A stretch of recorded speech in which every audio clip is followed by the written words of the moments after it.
Entah kenapa, tapi aku tak berani menghitungnya. Pria gemuk itu tersenyum getir, sepertinya, kalau aku menghitungnya, bencana akan menimpaku. Lupakan saja sekarang, kata lelaki tua berjubah hitam itu, aku di sini. Mari kita lihat siapa yang berani menyakitimu. Tetapi, pria gemuk itu ragu-ragu. Aku tahu kau khawatir tentang kemungkinan kerusakan signifikan pada kultivasimu, kata lelaki tua berjubah hitam itu. Kalau begitu, aku akan memberimu istana bulan. Merawatnya selama lebih dari 100 tahun secara alami akan memulihkan kultivasimu yang hilang. Biarkan aku tinggal di istana bulan. Selama 100 tahun, mata pria gemuk itu tiba-tiba berbinar. Ya, 100 tahun, kata lelaki tua berjubah hitam itu dengan sungguh-sungguh, aku tidak akan pernah mengingkari janjiku. Pertanda buruk ini, yang bisa berdampak besar pada nasib ras Ibel, harus dibasmi dengan segala cara. Untuk ini, dia harus membayar harganya. Napas lelaki gemuk itu menjadi berat, lalu dia menggertakkan giginya dan berkata, baiklah, kita akhiri saja hari ini. Cari tahu di mana dia dan apa yang akan dia lakukan. Aku juga ingin melihat gambarnya. Kata lelaki tua itu kata demi kata. Hehehe, gampang. Pria gemuk itu tertawa jahat. Tadinya ia ingin menolak, tapi sekarang ia bertekad untuk menyerah. Kemudian, raut wajah pria gemuk itu berubah serius. Ia menggunakan bambu-bambu hijau zamrud di tangannya untuk menyebarkannya satu persatu di tanah, membentuk rune yang aneh. Gumpalan awan tumbuh dari bambu-bambu itu dan berubah menjadi kepulan asap, menggantung di udara. Pria gemuk itu tampak meronta-ronta, alisnya berkerut dalam, dan gerakannya semakin lambat. Detik berikutnya, sebuah bayangan muncul dari kepulan asap, dan bayangan itu perlahan-lahan menjadi lebih jelas dari sebelumnya. Di balik langit berbintang yang jauh, sebongkah pasir beterbangan perlahan mengalir di galaksi. Pasir beterbangan ini terdiri dari kerikil-kerikil kecil 7 warna yang tak terhitung jumlahnya. Saat mengalir bersama, pasir tersebut tampak sehalus brokat dan memancarkan cahaya yang memukau. Seorang lelaki tua terbaring di atas pasir berdebu, tertidur pulas. Entah kenapa, ia tiba-tiba terbangun, memutar-mutar ujung jarinya beberapa kali, lalu mengamuk, berteriak, beraninya kau. Suatu kekuatan besar dilepaskan dari orang tua itu dan kemudian menghilang tanpa jejak. Di aula di atas cangkang kura-kura, pria gemuk itu masih sibuk. Tiba-tiba, langit menjadi cerah, lalu kekuatan dahsyat turun dari langit dan menghantam cangkang kura-kura. Kura-kura raksasa itu tak kuasa menahan diri untuk mendesis kesakitan dan tubuhnya bergetar beberapa kali. Goncangan yang dialami kura-kura raksasa itu tidak seberapa, namun bangunan-bangunan yang berada di atas cangkangnya terguncang hingga rata dengan tanah, bahkan ada yang langsung roboh. Pria tua berjubah hitam dan pria gemuk di aula itu sama-sama memiliki kultivasi yang mendalam dan mampu menjaga tubuh mereka tetap stabil, tetapi pada saat berikutnya, batang bambu hijau zamrud itu meledak satu persatu, dan gambar dalam asap menghilang tanpa jejak. Tak lama kemudian, pria gemuk itu menjerit memilukan ketika sebatang bambu patah menembus salah satu matanya. Ujung bambu itu menembus otaknya dan mencuat dari belakang kepalanya. Vitalitas pria gemuk itu sangat kuat. Meskipun menderita luka parah, ia masih bisa melompat-lompat. Ia menutupi matanya yang tertusuk dan melolong, aku bilang tak bisa dihitung, tapi kau bersikeras memintaku menghitungnya. Sakit, inspirasi kecil itu pasti punya asal-muasal yang besar, tak bisa dihitung. Apa yang terjadi? Teriak lelaki tua berjubah hitam itu. Ia terkejut dan bingung, bahkan menduga pria gemuk itu sengaja melukai dirinya sendiri. Sebab, saat mereka berada dalam situasi ini, tubuh mereka telah ditempa menjadi sangat kuat, dan sulit dibayangkan mereka akan terluka oleh tongkat bambu kecil. Sudah kubilang, inspirasi kecil itu punya asal-usul yang hebat, kita tak bisa mencampurinya. Pria gemuk itu balas membentak. Ia dan pria tua berjubah hitam itu bukanlah atasan dan bawahan, melainkan tamu. Kini setelah terluka parah, wajar saja jika ia melampiaskan semua kekesalannya pada pihak lain. Asal-usul apa? Ras Ibelku juga punya warisan dan sejarah. Teriak lelaki tua berjubah hitam itu, tidak masuk hitungan. Apa kita hanya akan menyaksikan tanpa daya saat sedikit inspirasi itu menghancurkan ras Ibelku? Logika macam apa ini? Kalau kau membasminya, itu takdir. Biar aku yang hitung. Itu namanya melawan takdir dan mengubah takdir. Pria gemuk itu meraung, sedikit inspirasi itu memang tak pernah ditakdirkan untuk mati. Kalau saja tak punya latar belakang yang kuat, mungkin saja bisa diubah. Tak seorang pun bisa berkata apa-apa, tapi kita tak bisa melakukan itu sekarang. Lelaki tua berjubah hitam itu tiba-tiba terdiam. Inilah wilayah kekuasaan aslinya. Siapakah yang memiliki kekuatan untuk melintasi langit berbintang yang luas? Jangan datang kepadaku untuk hukuman ilahi seperti itu di masa depan. Pria gemuk itu terus meraung, seni angka ilahi penuh misteri, jadi mengapa selalu ada kekurangan warisan? Itu karena membutuhkan kehati-hatian yang ekstrim. Jika kau tidak hati-hati, kau dapat dengan mudah melanggar aturan. Tiansheng, jangan salahkan aku karena tidak mengingatkanmu.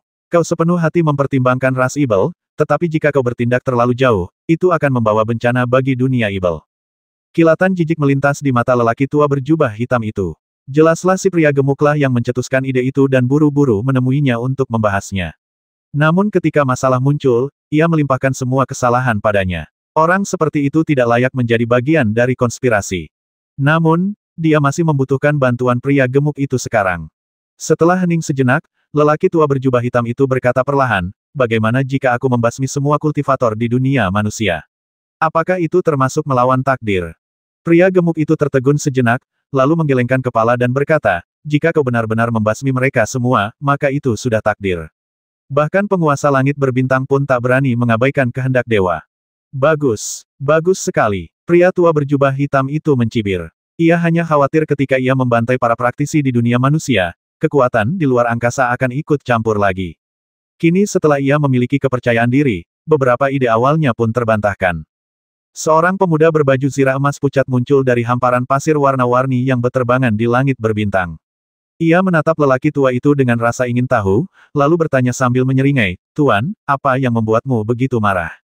Saat itu, kemarahan lelaki tua itu telah mereda. Ia melirik pemuda itu dan berkata dengan tenang, beberapa tahun yang lalu, seorang anak secara tidak sengaja mempelajari metode pemurnian spiritualku. Oh, guru, apakah Anda ingin mengambil kembali metode pemurnian spiritual? Tanya pemuda itu. Beruntung sekali dia bisa mendapatkan Dharma. Pria tua itu menggelengkan kepalanya. Kalau begitu, biarkan saja. Pemuda itu berkata sambil tersenyum, Guru, mengapa Anda harus menganggapnya serius? Dia menganggapku sebagai tuannya, dan sudah ada sebab dan akibatnya, kata lelaki tua itu. Jadi, aku akan punya murid junior lagi. Pemuda itu menunjukkan ekspresi terkejut, lalu berkata, Guru, Anda terlalu pilih-pilih. Seharusnya Anda sudah menerima lebih banyak murid sejak dulu. Lihatlah mereka, masing-masing dari mereka punya murid yang tak terhitung jumlahnya, dan lihatlah Anda hanya punya beberapa saudara seperti kami, sendirian dan tak berdaya. Masih pagi. Pria tua itu berhenti sejenak dan berkata, jangan berkeliaran. Ting Mahadewa di sini untuk saat ini. Guru, apakah ada yang ingin Anda sampaikan kepada saya? Tanya pemuda itu dengan serius. Tunggu dan lihat, mungkin kamu harus melakukan perjalanan lagi kembali ke wilayah asal, kata lelaki tua itu. Pergi ke domain asal. Pemuda itu tampak terkejut. Tuan, meskipun aku tidak terlalu ambisius, aku tetaplah seorang penguasa bintang Daluo. Memintaku pergi ke domain asal, bukankah itu tidak pantas? Itu akan melanggar perjanjian kita.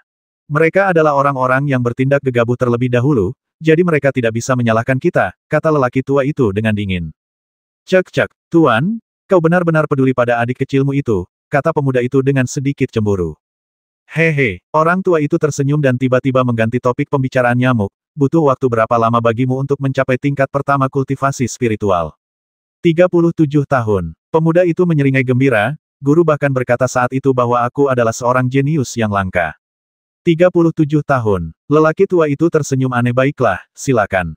Di atas belalang perak mutan yang terbang cepat, Su Tang tiba-tiba berdiri dan melihat sekeliling dengan curiga.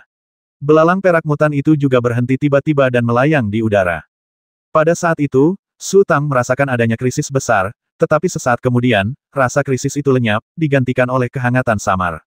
Apa yang terjadi? Su Tang tidak bisa memahaminya. Setelah mencapai alam suci agung, pikirannya menjadi sangat keras, dan mustahil baginya untuk berhalusinasi. Perasaan krisis itu pasti muncul tanpa alasan. Pasti ada sesuatu yang terjadi di sekitarnya, tetapi ia mencari kemana-mana dan tidak menemukan apapun. Bu, ada apa? Tanya si kecil penasaran. Tidak apa-apa. Su Tang menyerah dan berkata, Akiao, teruslah terbang ke depan. Kita mau kemana? Tanya si kecil lagi. Cari beberapa benda, jelas Su Tang. Cahaya ajaib bisa merasakan komponen lain dari baju zirah ajaib itu, tetapi tidak bisa mengabaikan jarak. Ia harus mendekat untuk merasakan apapun. Ini sebenarnya cukup bagus. Misalnya, baju zirah itu tenggelam ke dasar laut. Air laut yang tebal menghalangi ombak sepenuhnya. Tanpa cahaya ajaib, bahkan jika ia berada tepat di atas baju zirah itu, ia tidak akan bisa mendeteksi apapun. Awalnya, ia berencana meluangkan waktu untuk menggunakan kecepatan belalang perak yang bermutasi untuk terbang berkeliling dan menemukan komponen-komponen lainnya. Namun, saat ia dipromosikan ke alam Sein Agung, ia tiba-tiba merasakan komponen-komponen tersebut, dan kemudian segalanya menjadi mudah. Meskipun ia tidak dapat merasakan lokasi spesifik dari komponen-komponen armor sihir tersebut, ia samar-samar dapat mengidentifikasi arahnya dan terbang lurus ke atas. Ketika ia mencapai jarak tertentu, cahaya sihir tersebut secara alami akan terpancar. Belalang perak bermutasi itu mulai berakselerasi lagi dan terbang maju. Setelah sekitar setengah jam, sekelompok sosok petarung muncul di bawah. Fluktuasi yang dipancarkan oleh belalang perak bermutasi itu sangat kuat. Ketika sosok-sosok itu menyadari kedatangan belalang perak bermutasi, mereka segera berhenti bertarung dan mundur ke kedua sisi. Oh tidak, monster lain datang. Para praktisi di satu sisi panik. Beberapa yang malu-malu berbalik dan lari, sementara momentum di sisi lain melonjak. Nyatanya, belalang perak yang bermutasi itu memang monster, jadi tak heran mereka salah paham. Su Tang sedang terburu-buru mencari komponen baju sirah ajaib. Ia tidak ingin ikut campur urusan orang lain, tetapi tiba-tiba ia melihat Xiao Xingge. Saat pertama kali pergi ke altar Dewa Ibel, ia sempat berinteraksi dengan Xiao Xingge. Kemudian, di Gunung Shenluo, ia mendapat bantuan dari Xiao Xingli. Meskipun sebelumnya ia sempat berselisih dengan Xiao Xingli, semuanya telah berlalu. Dalam menghadapi masalah besar, beberapa masalah tidaklah penting. Belalang perak yang bermutasi itu menukik ke bawah. Semakin dekat jarak mereka, kedua kelompok dapat dengan jelas melihat Su Tang duduk di singgasana suci.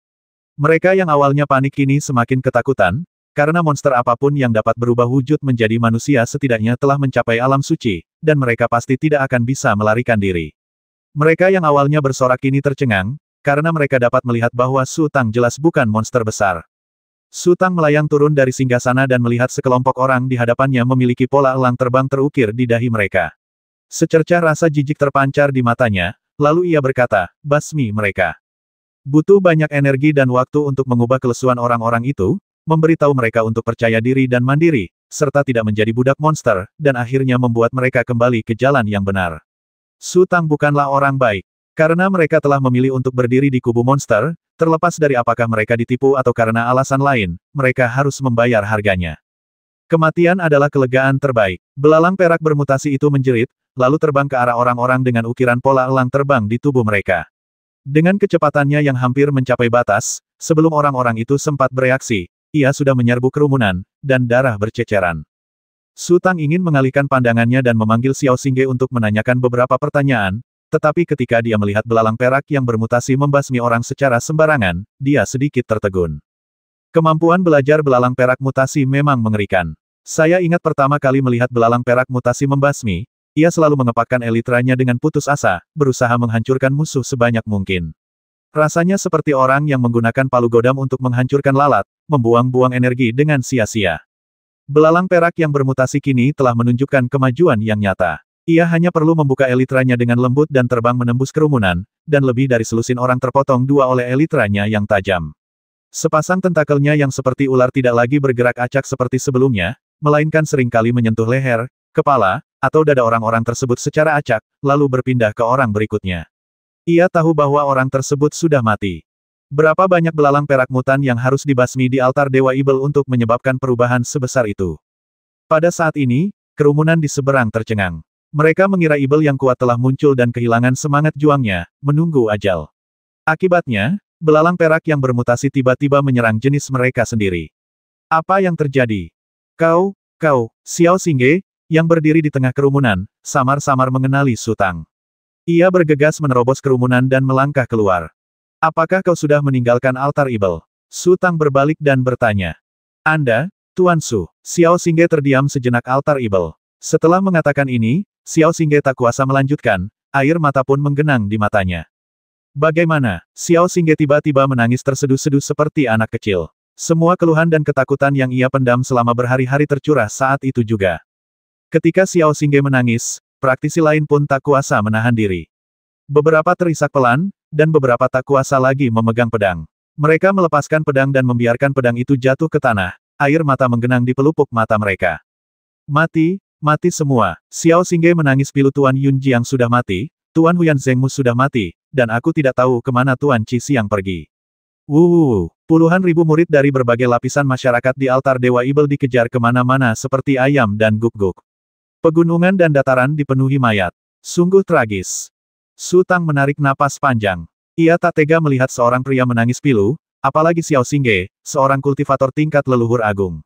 Akan terlalu memalukan baginya untuk menangis sekeras itu. Ia ingin sekali memarahi Xiao Xingge, tetapi ketika melihat pakaian Xiao Xingge Pang Camping, berat badannya turun drastis, bahkan sepatunya pun ikut hilang, ia tiba-tiba merasa sedikit iba, jadi ia menelan ludah. Kondisi para praktisi itu sangat menyedihkan, dengan rambut acak-acakan dan wajah kotor, persis seperti pengemis. Bahkan, mereka sudah sangat sulit bertahan hidup dan melarikan diri dari sini, sehingga mereka tidak berminat untuk berdandan. Kapan monster-monster itu menyerang altar Dewa Ibel? Tanya Sutang lembut. Sudah 11 hari sejak hari ini. Melihat Xiao Xingge masih menangis terseduh-seduh dan tidak menjawab, seorang kultivator lain berkata dengan hati-hati. Kamu mau pergi kemana? Tanya Sutang lagi. Kita tidak tahu harus kemana, jadi kita hanya bisa berlari ke depan dengan putus asa. Sang kultivator tersenyum pahit dan berkata, orang-orang itu mengejar kita dari belakang. Mereka punya elang langit untuk memimpin jalan. Kemanapun kita pergi, kita tidak bisa menyingkirkan mereka, dan... Pada akhirnya, sang kultivator berhenti berbicara. Ada apa? Tanya Sutang. Rasanya mereka sudah lama mengejar kita, kata si petani. Mereka sengaja menjaga kita seperti ini. Sepertinya mereka ingin memberi para petani muda itu sedikit pengalaman. Apakah mereka memiliki praktisi hebat setingkat Sein? Tanya Sutang. Ya, seharusnya ada satu. Kata kultivator itu buru-buru, dia muncul 7 atau 8 hari yang lalu, membasmi kakak senior kedua kita, lalu pergi. Berapa banyak orang yang ada di sana saat kau melarikan diri? Tanya Sutang. Sekitar 200 orang, jawab petani itu. Ada yang melarikan diri, ada yang terbasmi, dan akhirnya, hanya sedikit dari kami yang tersisa. Sutang terdiam sejenak. Kamu harus pergi ke timur dulu. Kalau sudah melihat laut, cari perahu, lalu belok ke selatan. Kita mau pergi kemana? Tanya petani itu dengan hati-hati. Pergi ke kota bulan gelap, oke. Kata Sutang. Saya tidak tahu. Praktisi itu menggelengkan kepalanya. Pokoknya, pergilah saja ke laut dan menuju ke selatan, kata Sutang, Ibel tidak akan menemukan kita di laut. Sutang tidak terburu-buru kembali ke kota bulan gelap karena ada seorang tetua agung di puncak Qianqi dan pria paruh baya yang telah membasmi Raja Ibel macan tutul api. Dengan kekuatan mereka, mereka seharusnya mampu mempertahankan puncak Qianqi. Kalaupun tidak, mereka bisa mundur ke Xie Juntai.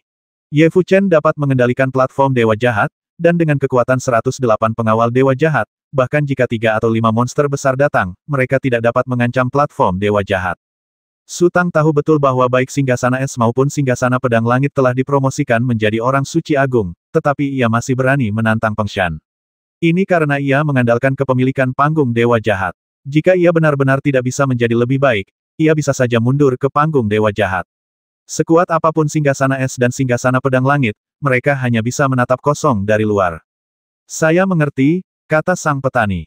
Xingge, aku tahu kau sangat menderita. Menangislah sebentar. Sutang mengerutkan kening dan berkata, aku bertemu Xiao Xingli di Gunung Shenluo beberapa hari yang lalu. Apa kau punya kabar tentangnya? Kultivator di sebelahnya diam-diam menusuk Xiao Xingge, dan Xiao Xingge pun terpaksa berhenti menangis. Sebenarnya, ia tidak terlalu pengecut, tetapi ia terlalu tertekan dan takut akhir-akhir ini. Terlebih lagi, ia keluar dari Gunung Shenluo bersama Sutang terakhir kali dan mengetahui identitas Sutang. Setelah melihat Sutang, ia menyadari bahwa ia aman untuk sementara waktu, dan tekadnya langsung runtuh.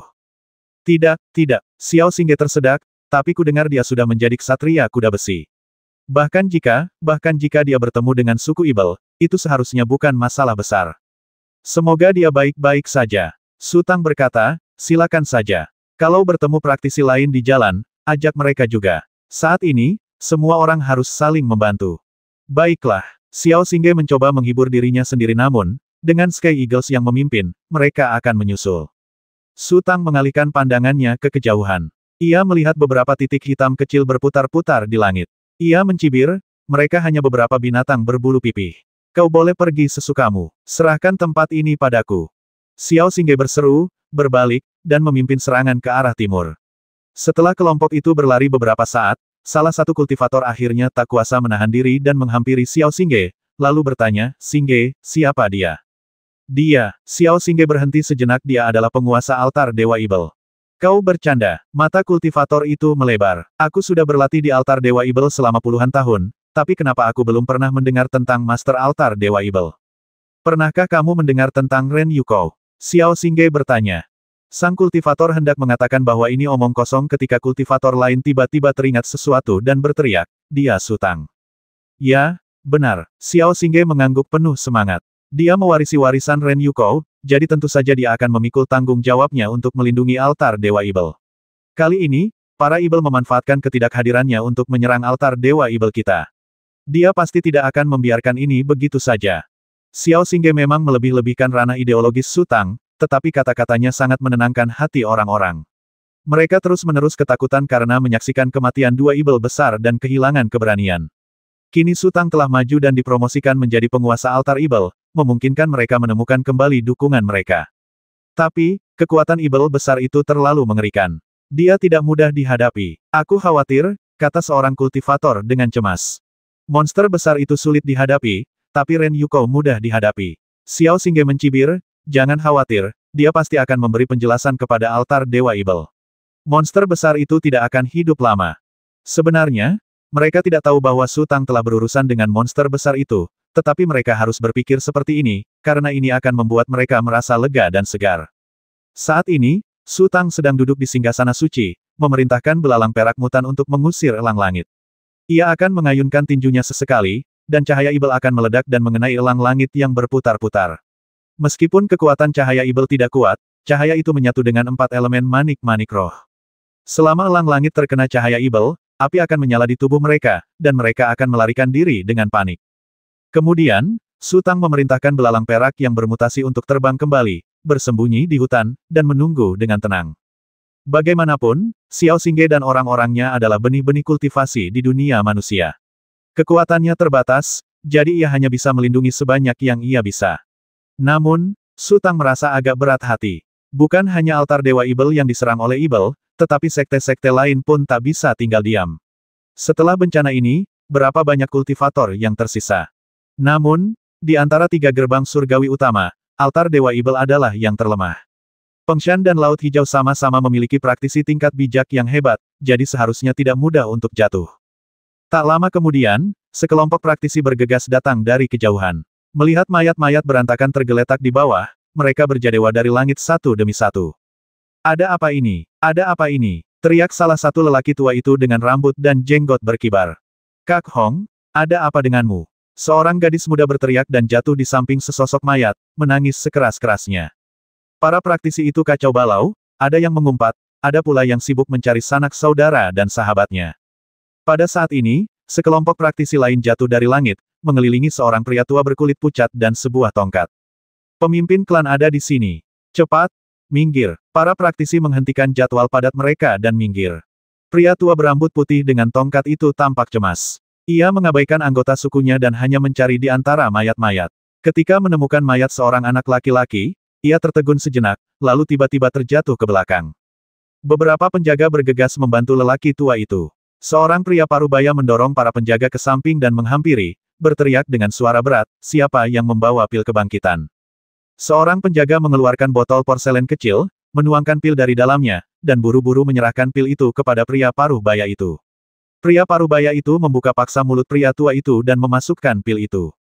Tak lama kemudian, lelaki tua berambut putih itu terbangun. Matanya masih sedikit linglung pada awalnya, tetapi ketika menyadari apa yang baru saja dilihatnya, ia membuang kruknya, menerobos kerumunan bagaikan harimau gila, dan menghempaskan diri di samping tubuh pemuda itu, sambil berteriak nyaring, Tuan muda, sudah kubilang jangan datang, tapi kenapa kau tidak mendengarkanku? Tuan muda, ini Tuan muda, pria parubaya itu terkejut. Astaga, Tuan muda, mengapa Tuan muda ada di sini? Ini masalah besar. Para praktisi itu nampak panik dan berbisik-bisik satu sama lain. Tian Sheng, aku sangat menyesal atas kultivasimu. Aku merasa bersalah. Pria tua itu meraung ke langit, lalu mengangkat tangannya dan menamparkan dirinya sendiri dengan panik. Aku bersalah. Aku pantas mati. Aku bersalah. Ayah, jangan lakukan ini. Pria parubaya itu memeluk pria tua itu dengan air mata di matanya. Kepala, hati-hati. Ya, jangan terlalu marah dan membuat dirimu sakit. Praktisi lainnya juga berteriak serempak. Lepaskan, lepaskan. Pria tua itu meronta mati-matian.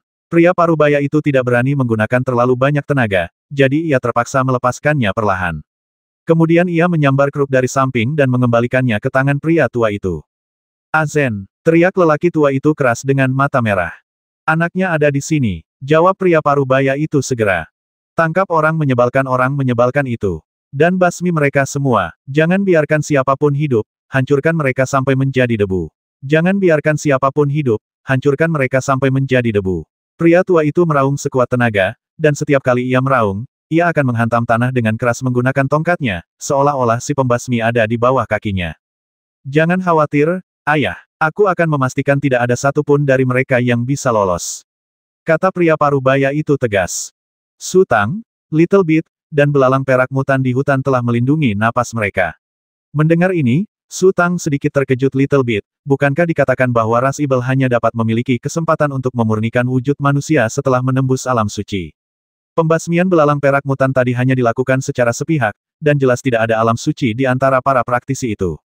Akiao bilang kalau ibel berhubungan dengan perempuan manusia, bisa jadi janin berbentuk manusia lahir, jawab Little Bit. Ia lalu menatap belalang perak yang bermutasi itu dengan bingung. Akiao, apa itu? Kayaknya aku pernah dengar di suatu tempat. Su Tang sangat marah. Ia segera menyadari bahwa belalang perak mutan itu sedang menatap Xiao Bitan dengan kepala miring, seolah berkomunikasi dengannya melalui kesadaran ilahinya. Ia menendang belalang perak mutan itu pada bagian tubuhnya dan berteriak, kalau kau berani bicara omong kosong lagi, aku akan mengulitimu. Belalang perak mutan itu jelas tidak berani membela diri. Namun, tendangan Su Tang agak terlalu keras, dan suara dentuman, ditambah suaranya, langsung membuat para kultivator di kejauhan waspada. Pria parubaya itu maju beberapa langkah, matanya mengamati hutan dengan dingin, lalu berteriak, siapa? Keluar. Plop, sesuatu benar-benar menggelinding. Belalang perak mutan itu berguling jauh dan tampak sangat malu karena singgasana tinggi terpasang di punggungnya, membuatnya sangat sulit untuk berguling. Para praktisi itu, termasuk pemimpin parubaya itu, terkejut. Pria tua itu pun berhenti melolong dan menatap kosong ke arah belalang perak yang bermutasi. Tidak diragukan lagi bahwa belalang perak yang bermutasi adalah monster, tetapi belalang sebesar itu belum pernah muncul dalam warisan Gunung Yanyun, yang sangat mengejutkan mereka. Yang mulia, tanya pria parubaya itu dengan waspada. Belalang perak yang bermutasi itu berdiri, dan tanpa berkata sepatah kata pun, kedua tentakelnya terentang seperti naga beracun, satu di atas dan satu di bawah, masing-masing menusuk tenggorokan dan perut bagian bawah pria parubaya itu.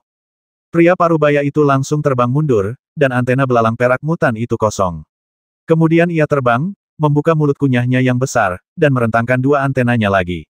Pria parubaya itu murka. Sosoknya yang mundur tampak tak terpengaruh oleh inersia. Tiba-tiba ia berbalik ke atas, menghindari tentakel belalang perak bermutasi, terbang di atasnya, dan menghantamnya dengan kedua telapak tangannya. Boom, boom, boom. Kekuatan telapak tangan terus mengenai pelindung sarung belalang perak bermutasi, memancarkan kepingan cahaya kemasan. Serangan tingkat ini hanya menggelitik belalang perak bermutasi, dan bahkan tidak mampu menembus kesadaran ilahi pelindung, apalagi melukai pelindung sarungnya. Namun, momentum terbang belalang perak mutan itu tak mampu menahan bombardir dahsyat, dan ia jatuh tertelungkup ke tanah. Kemudian ia menggetarkan elitranya dan terbang lagi. Tunggu, pria parubaya itu meraung, lalu berbalik dan menjauh tunggangan orang suci surgawi. Siapa kau? Kenapa kau mempersulit klanku? Pria parubaya itu melihat singgasana suci di punggung belalang perak bermutasi, dan langsung berpikir bahwa belalang perak bermutasi itu adalah tunggangan orang suci surgawi, dan mereka semua berada dalam kelompok yang sama. Terlebih lagi, status praktisi manusia umumnya lebih rendah daripada ras ibel, jadi dia tidak berani memutuskan hubungan sepenuhnya. Karena aku memintanya untuk membasmimu. Sebuah suara samar terdengar. Pria parubaya itu melihat ke arah suara itu dan melihat Su Tang berjalan perlahan keluar dari hutan, dan anak kecil itu duduk di bahu Su Tang. Itu, pria parubaya itu tertegun. Kaisar Suci. Apakah itu Kaisar Suci? Apakah itu Kaisar Suci yang masih hidup? Pria tua itu pasti sangat tidak sabaran. Melihat si kecil, ia kembali bersemangat. Gadis kecil itu tentu saja tidak mengerti mengapa pihak lain begitu bersemangat. Ia menatapnya dengan dingin. Meskipun ia masih muda dan bertubuh kecil, ia perlahan-lahan mengembangkan auranya sendiri, terutama saat marah, ia akan memancarkan sedikit rasa tertekan. Agak sulit diterima, kan? Para ibel menggunakanmu untuk membasmi kami, dan aku juga bisa menggunakannya untuk membasmimu. Ini pembalasan. Mata Su Tang tertuju pada belalang perak yang bermutasi. Dulu aku sedikit bersimpati padanya, tapi sekarang ketika aku melihatnya, aku tidak merasakan apa-apa. Selama Su Tang mengucapkan sepatah kata pun, belalang perak yang bermutasi pasti akan mengambil tugas membantai monster sebagai misi mereka. Sebaliknya, para praktisi di depan mereka pun sama.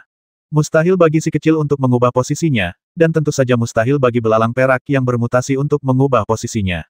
Terlebih lagi mustahil bagi para praktisi manusia yang merasa telah menerima berkah besar dari klan Ibel. Oleh karena itu, hanya jika satu pihak musnah seluruhnya, dunia akan kembali damai.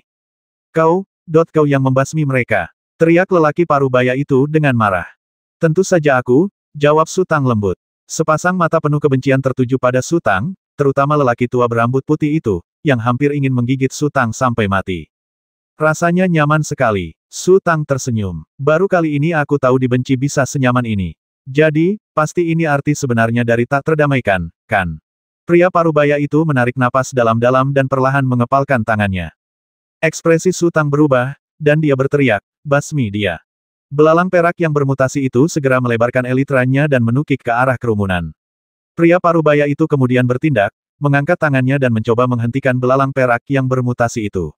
Pada saat itu, ia melihat sekilas cahaya keemasan melesat ke arahnya. Buka! Pria parubaya itu mengerahkan seluruh tenaganya dan menghadapi cahaya keemasan itu dengan telapak tangannya. Boom! Kekuatan telapak tangan pria parubaya itu runtuh bagai es dan salju yang mencair, dan cahaya keemasan terus melesat maju bagai bambu patah, lalu mengenai dada pria parubaya itu.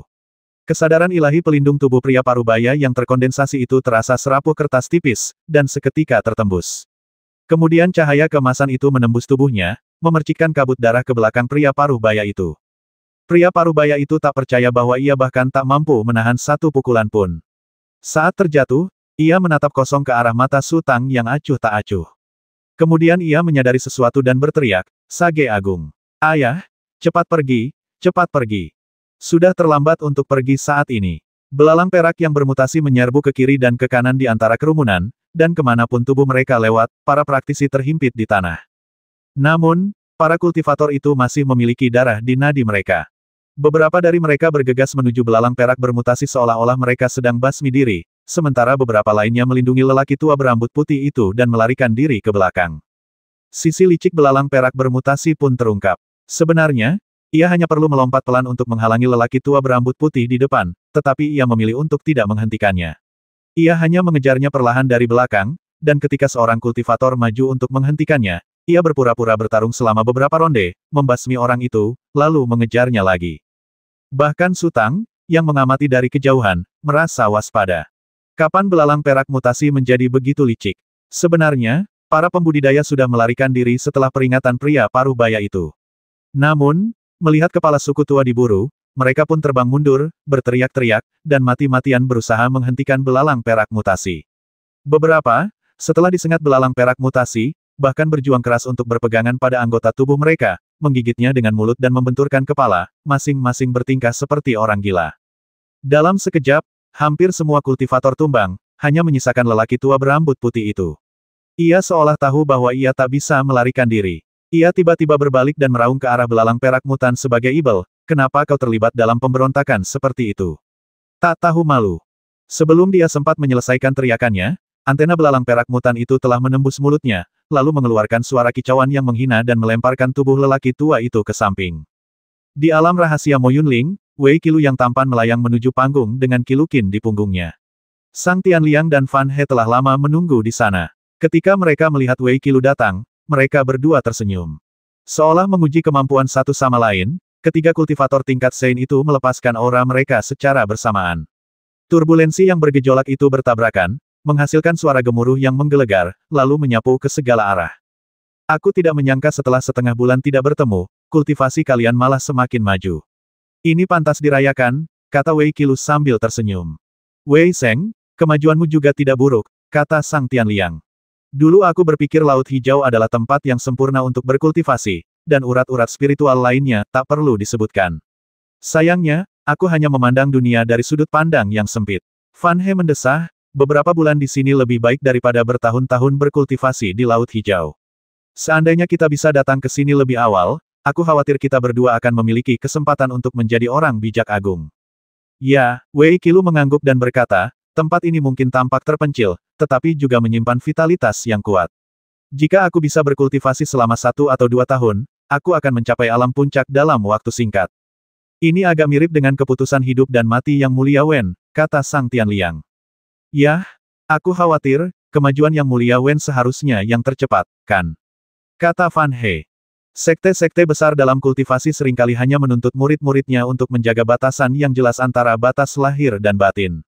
Dalam hal diri mereka sendiri, mereka menjadi teladan dalam bersikap tegas terhadap orang lain dan lunak terhadap diri sendiri. Lalu apa yang salah dengan Kuil Zushen? Lagi pula, Wen Xiang tidak mengancam mereka.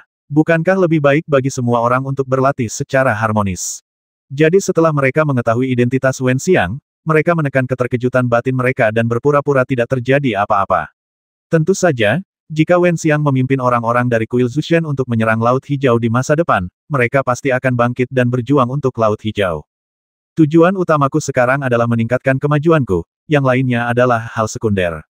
Terlebih lagi, dengan Su Tang yang menghalangi, tidak ada seorang pun yang berani mengabaikan puncak Qianqi yang diwakili oleh Su Tang. Ngomong-ngomong, di mana Yang Mulia Wen? Tanya Wei Qilu. Dia seharusnya segera tiba, kata Sang Tianliang, Zhong Yiye sudah pergi mencarinya.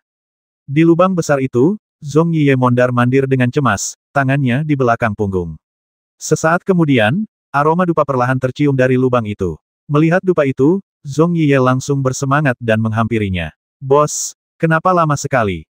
Saya mengalami beberapa masalah kecil, kata Wen Xiang. Masalah apa? Apa ini serius? Tanya Zhong Yiye cepat-cepat. Tidak apa-apa, sudah diselesaikan. Wen Xiang menggelengkan kepalanya. Bos, apa yang harus kukatakan padamu? Zhong Yiye tersenyum kecut. Sebelum pergi, Tuan berulang kali melarang kami mendekati tempat ini, tapi, awalnya, Tuan hanya datang untuk jalan-jalan, tidak masalah, tapi sekarang Tuan sudah turun, dan sudah pergi selama beberapa hari.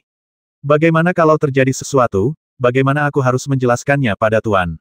Wen Xiang terdiam sejenak, lalu berkata lembut, kamu tidak mengerti. Kalau aku tidak mengerti, katakan saja. Kalau kamu tidak memberitahuku, aku tidak akan pernah mengerti, kan? Zhong Yiye tampak sedikit bersemangat, dan keluhannya hampir menjadi seperti twister lidah. Kita bicarakan dalam beberapa hari, kata Wen Xiang, kamu kembali dulu, aku akan segera ke sana. Tapi mereka sudah menunggumu di sana, kata Zhong Yiye. Itu tidak akan menunda apapun. Aku hanya butuh sedikit waktu. Kau pergi dulu. Wen Xiang mengerutkan kening, dia tampak sedikit tidak senang. Melihat ini, Zhong Yiye tidak berani berkata apa-apa lagi. Ia hanya bisa menghela napas dan berbalik untuk pergi. Wen Xiang memperhatikan Zhong Yiye berjalan pergi, lalu berbalik dan melompat ke Tiankeng. Lebih dari setengah jam kemudian, Wen Xiang muncul kembali. Ia sedikit lelah dan menghela napas panjang setelah keluar. Kemudian ia merasakan sesuatu dan berjalan ke tepi lubang dan melihat ke bawah. Ia melihat beberapa bayangan berbentuk serigala berlari di dinding gua. Ketika mereka melihat Wen Xiang dari kejauhan, mereka semua meraung pelan bersamaan, seolah-olah mereka membenci Wen Xiang. Wen Xiang mencibir dan perlahan merentangkan tangannya. Sebuah bola udara kelabu naik di telapak tangannya, menggeliat dan mengembun menjadi kerangka yang bengkok. Wen Xiang mengangkat tangannya dan melemparkan bola gas kerangka ke Tiankeng, lalu terbang ke depan tanpa menoleh ke belakang. Sesaat kemudian, terdengar suara gemuruh yang menggelegar dari Tiankeng. Aliran udara yang dahsyat melesat keluar dari Tiankeng bagaikan pilar raksasa dan melesat ke angkasa. Di panggung tinggi di kejauhan, Wei Qilu, Sang Tianliang dan yang lainnya semua merasakan getaran di kejauhan dan saling memandang dengan terkejut. Apa yang terjadi? Gumam Fan He. Mari kita pergi ke sana dan melihatnya, kata Sang Tianliang. Sepertinya tidak perlu. Wei Qilu menyipitkan matanya. Yang Mulia Wen datang dari sisi itu. Tak lama kemudian, Wen Xiang mendekat dan mendarat dengan lembut di samping peron. Ia tersenyum meminta maaf kepada Wei Qilu dan yang lainnya, maaf membuat kalian menunggu. Apa yang terjadi di sana? Tanya Wei Qilu. Angin kencang yang bertiup dari lubang pembuangan semakin kencang, kata Wen Xiang. Oh, Wei Qilu berhenti sejenak, lalu mengganti topik. Besok adalah hari Kaisar Liu Jiang. Mari kita bahas apa yang harus kita lakukan. Terakhir kali, Tuan Sulah yang datang dan membantu kami meringankan krisis. Terakhir kali, kami harus berjuang mati-matian untuk bertahan di pintu keluar.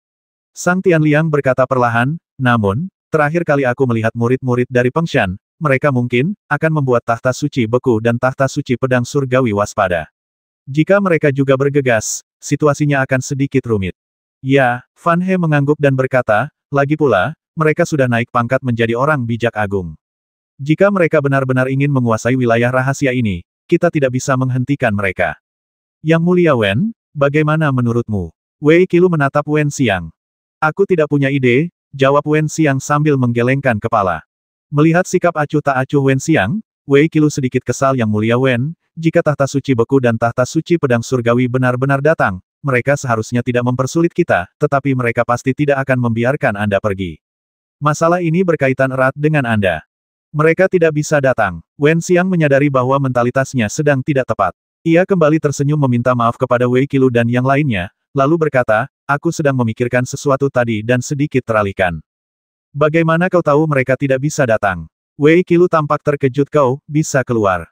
Tentu saja aku tahu. Wen Xiang mendesah pelan. Wei Sheng, ini menyangkut rahasia kuil Zushen kita. Kalau kau bertanya, aku akan bersikap tidak sopan jika tidak memberitahumu. Berbohong padamu akan lebih tidak pantas lagi. Tolong jangan bertanya. Wei Qilu dan yang lainnya saling bertukar pandang. Meskipun agak tidak senang, mereka tetap bisa menerima kata-kata Wen Xiang, karena kejujuran Wen Xiang adalah bentuk rasa hormat. Kalau tidak, jika dia mengarang alasan sembarangan, bagaimana mereka bisa membedakan yang benar dan yang salah? Dengan kata lain, mereka sudah menyerah untuk merebut wilayah rahasia ini. Tanya Sang Tianliang, bisakah kita keluar sekarang? Hanya itu saja, tidak ada murid dari 3 sekte besar di luar sana, kata Wen Xiang. Tidak apa-apa, Fan He tersenyum. Meskipun tempat ini sangat bermanfaat untuk berkultivasi, suasananya selalu suram dan membuat orang merasa tidak nyaman. Setelah keluar, kita bisa pergi ke puncak Qian Qituan Su untuk memperluas wawasan. Ide bagus, puji Sang Tianliang. Saat pertama kali memasuki dunia rahasia, mereka semua mendengar Su Tang menyebut Xie Juntai dan penasaran. Kita tidak bisa pergi, desah Wen Xiang. Tidak bisa pergi. Apa maksudmu? Sang Tianliang mengerutkan kening dan berkata, Yang Mulia Wen, bukankah Anda baru saja mengatakan bahwa semua orang dari 3 sekte besar Tianmen telah pergi? Orang-orang dari 3 gerbang surgawi utama jelas tidak ada di sini, kata Wen Xiang, tapi, suku Ibel ada di sini. Klan Ibel apa? Wei Qilu, Sang Tianliang, dan yang lainnya tercengang. Kau tahu apa yang kukatakan? Kata Wen Xiang kata demi kata. Suasana tiba-tiba menjadi sunyi senyap. Setelah beberapa saat, Wei Qilu bertanya dengan ragu, apakah mereka datang? Setuju. Wen Xiang mengangguk. Berapa banyak yang datang? Sang Tianliang bertanya cepat. Mereka ada di seluruh pegunungan dan dataran, menutupi langit dan matahari, dan mustahil untuk menghitungnya, kata Wen Xiang. Yang Mulia Wen, Anda tidak bercanda, kan? Tanya Wei Qilu. Besok, oksigen kaisar akan muncul kembali dan pintu keluar akan terbuka. Kita akan memulai pertempuran menentukan yang belum pernah terjadi sebelumnya. Wen Xiang berkata lembut, bagaimana mungkin aku masih ingin bercanda di tempat dan saat ini? Wei Qilu dan yang lainnya tak kuasa menahan napas, dan berulang kali menegaskan bahwa mereka harus mempercayai kata-kata Wen Xiang. Sebenarnya, Wen Xiang tak perlu bercanda. Lawan aku kalau kau mau. Sang Tianliang menghela napas. Aku sudah lama ingin bertemu Ibel-Ibel itu. Benar, ini wilayah kita, tidak perlu takut pada mereka, kata Fan He. Meski mereka berkata begitu, hati mereka dipenuhi kekhawatiran, karena dahulu kala, para pendekar besar dunia manusia kuno tidak sanggup menahan serbuan dunia Ibel, jadi mereka harus menyatukan kekuatan untuk mendirikan segel, menyegel dunia manusia di dalam, dan menutup semua jalur bintang. Bahkan para master kuno pun tidak bisa melakukannya, bagaimana mereka bisa melakukannya? Namun, saat ini, tak ada gunanya terlalu banyak berpikir. Mereka tak berdaya dan terjebak dalam perangkap klan Ibel. Tak satu pun dari mereka bisa lolos, jadi mereka hanya bisa bertarung sampai mati. Ada sekitar 7 atau 8 praktisi tingkat suci di antara suku Ibel, dan 1 kultivator tingkat suci agung, kata Wen Xiang. Mendengar ini, Wei Qilu dan yang lainnya menatap kosong ke arah Wen Xiang. Semangat juang yang baru saja mereka bangkitkan lenyap bagai salju yang mencair. 7 atau 8 alam Sein. 1 alam Sein agung. Apa gunanya bertarung? Serahkan urusan alam suci agung kepadaku, dan praktisi lain akan mengurusnya, kata Wen Xiang Yuyu. Kau, bisakah kau menghentikan Santo Agung? Teriak Sang Tianliang. Aku tidak bisa menghentikannya, kata Wen Xiang, tapi ada orang yang bisa menghentikannya. Siapa yang kau bicarakan? Tanya Wei Qilu dengan suara berat. Masalah ini sangat penting dan dia harus menjelaskannya. Para senior, tolong jangan mempermalukan saya, kata Wen Xiang sambil tersenyum kecut. Saya telah bersumpah dengan sungguh-sungguh bahwa saya tidak akan pernah memberitahu siapapun tentang ini, jadi. Tapi tenanglah, para senior, alam suci agung ras Ibel tidak akan pernah bisa memasuki alam rahasia. Namun, ras Ibel masih memiliki 7 atau 8 alam suci. Hidup atau mati kita dalam pertempuran ini bergantung pada kalian, para senior. Di lautan luas, 2 pemuda berdiri berdampingan, menatap ke bawah dengan cemas. Pemuda di sebelah kiri berwajah tampan, hidung mancung, mulut lebar, dan mata berbinar, terutama alis lavendernya yang panjang, yang menambah sedikit misteri padanya. Pemuda di sebelah kanan lebih pendek, dengan dahi yang sangat penuh, yang membuat rongga matanya tampak cekung. Wajahnya dipenuhi bintik-bintik dan penampilannya biasa saja. Dibandingkan dengan temannya di sampingnya, ia bagaikan daun hijau yang berfungsi sebagai foil. Seekor burung biru melompat-lompat di bahunya, berkicau. Apakah kau yakin ada senjata spiritual tingkat tinggi di sana? Tanya pemuda beralis ungu sambil mengerutkan kening. Tentu saja ada. Pemuda berbintik-bintik itu mengangguk penuh semangat. Burung biruku terbang ke sini dan tidak mau pergi. Kau tahu, ia sangat peka terhadap aura senjata spiritual. Ia telah menemukan banyak harta karun untuk kita di masa lalu. Tapi, setelah sekian lama, mereka masih belum menemukan apapun, kata pemuda beralis ungu itu perlahan. Kenapa terburu-buru? Tanya pemuda berbintik-bintik itu. Kami baik-baik saja kok. Siapa bilang tidak apa-apa? Pemuda beralis ungu itu mengerutkan kening lagi. Ada yang tidak beres di Fengshan.